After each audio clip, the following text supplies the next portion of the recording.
The public, and let's make sure our sergeant of arms help us if there is anyone downstairs. We have space for everyone here, and I have received around 100 cards, more or less, that I'm going to start calling. Please come. You have 2 minutes to speak. Now all new at 6 in North Miami, police wrapping up a massive day-long sweep aimed at criminal activity. Let's get right to that developing story this morning out of North Miami Beach, where police are investigating a deadly shooting. Right now in Local 10, police are searching for answers in a triple shooting. Officers surrounded a gas station overnight in North Miami. Let them know, let them know. Well, we here. Yeah, let them know. We don't die, we multiply. For all you haters, recognize. Zopound for life. Free Macazor and the rest of the warriors. Can't forget me overseas. My dead homies, rest in peace. Nigga, love y'all. And we doing this movement for y'all. Y'all already know. Zopound for life. We here now. Zopound Entertainment. We here. So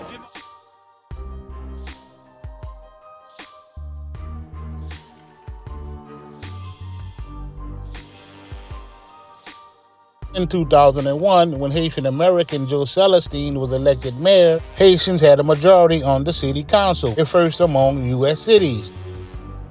My name is Joe Celestine.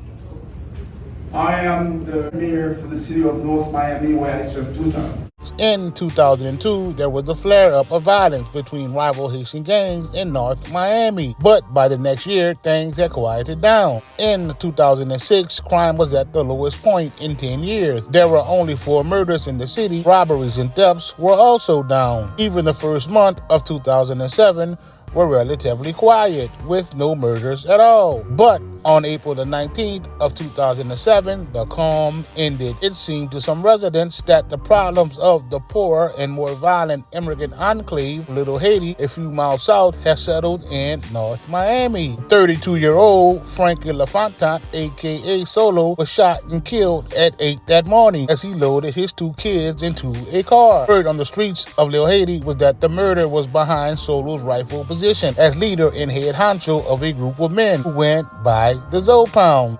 Yeah. Zopound. Hey, get down and lay down. Y'all niggas know what time it is. Everybody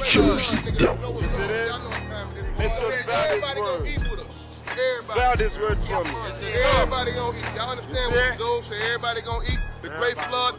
Hey, the depression is over. The depression is over. Hey, they can have the year, dog. We want the decade. Fuck.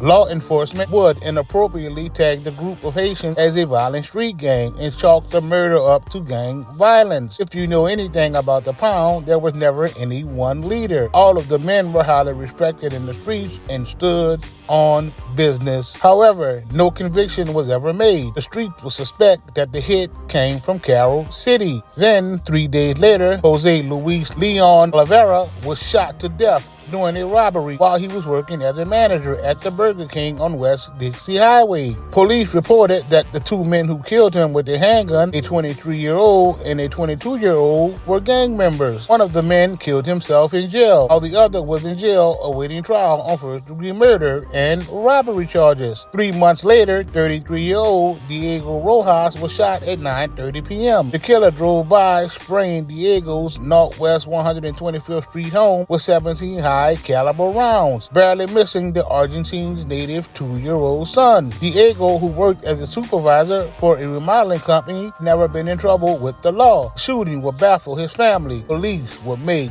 no arrests.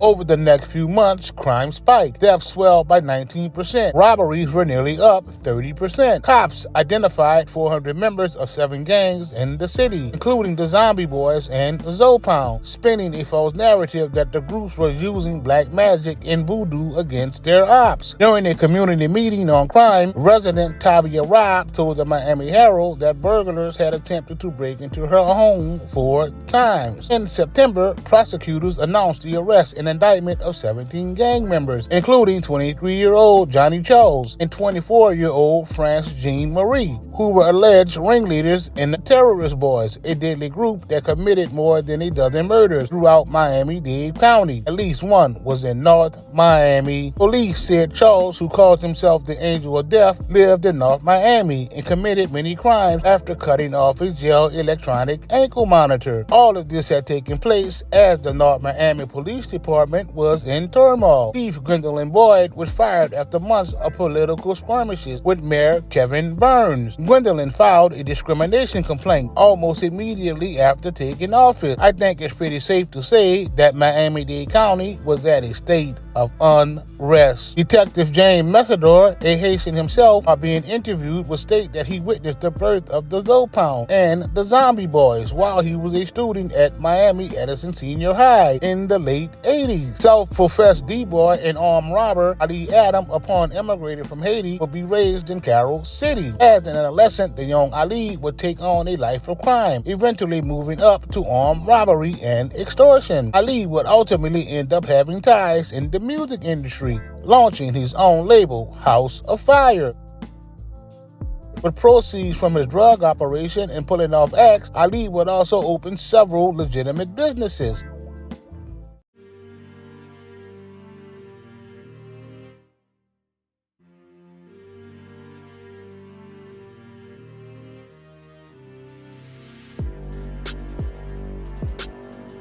It wouldn't be long before Ali would be indicted, convicted, and sentenced to prison. It's no secret that before being indicted, Ali had ties with the Pound. It's real out here, man.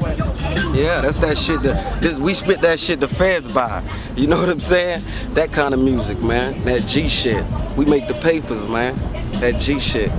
Shout out to my nigga Zoe in the cut, you know? Right, damn right. Shout out, man. Y'all boys keep giving nigga that bread, man. Put them hits out on the bus. Okay. Keep breaking bread, keep signing checks, you know what I mean? These ties will come by way of his big homie, Pierre. Needless to say, Pierre caught a federal bid, in which afterwards Ali would continue to hang around the Pound. In a misfortunate turn of events, members of the Pound would ultimately catch bid themselves, leaving Ali to claim and run with the title leader and founder of the Zopound. However, this would not be an easy task, as Solo would check a couple of them dudes at Club Rolex at the Free Magazine party, ultimately slapping one of them in the face. 2 weeks later, Solo was murdered. The entire actual story is far deeper than you think. So deep that this shit isn't meant for social media. As internet onlookers would go crazy, the comments would be filled with suspect federal comments, connecting names to open cases. FYI, for all you boys leaving Fed-type remarks in the comment, fall back on them shits. Some people be watching these types of videos. Hence the reason I'm not on no detective shit with my content. Fast forward to current day in crime. Ali Adam is home from prison after giving up Gary Soufront and doing an 18-year bid. The internet would explode. Ali will be hit with backlash for falsely claiming to be the leader and founder of the Pound. When we talking about the most important thing that I know that bothered my team, my homies, is he ain't create Zopound. He ain't no founder of no Zopound. You know what I'm saying? Because when he came around us, Zopound was already established. Zopound already had a video out. Zopound was already incorporated. So how you a co-founder of something that was already established? You know what I'm saying? Mm-hmm. That's like me saying 10 years from now, I found Tippy Toe. Mm-hmm. You know, how can you be disrespectful and try to erase the blood, the tears that put in to make Zopound what it became and say you did it to take all the fame? Be real, dog. You was introduced to us by a named Pierre. You playing with this social media shit and you hoping that you can reach a goal and have the world fool that you Zopound and you can get monetary gain and the world because you don't want. Nah, that shit finna stop right now. And God made it so. In them 20 years y'all been trying, claiming, faking like y'all the Pound, it never happened because the spirit of the ancestors in the midst. Like yeah, fell out force. Zopound was a movement, was a force. And all you that's faking like you the Pound, people know we was sucker, dumbass nigga. Y'all niggas don't know we was in the industry, nigga. You don't think Cash Money that really with the pound, you don't think they know who they with? They knew you niggas was emulating, faking.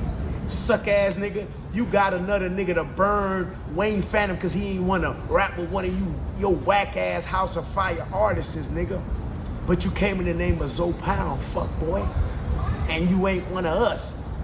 And now today, my nigga, the world gonna know the shit you was doing, bro.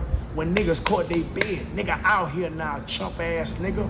After pulling off so many backdoor snake moves in Miami, it's pretty much next to impossible for Ali Adams to ever step foot in Dade County again. The man allegedly responsible for the death of Solo is said to be running around in Haiti.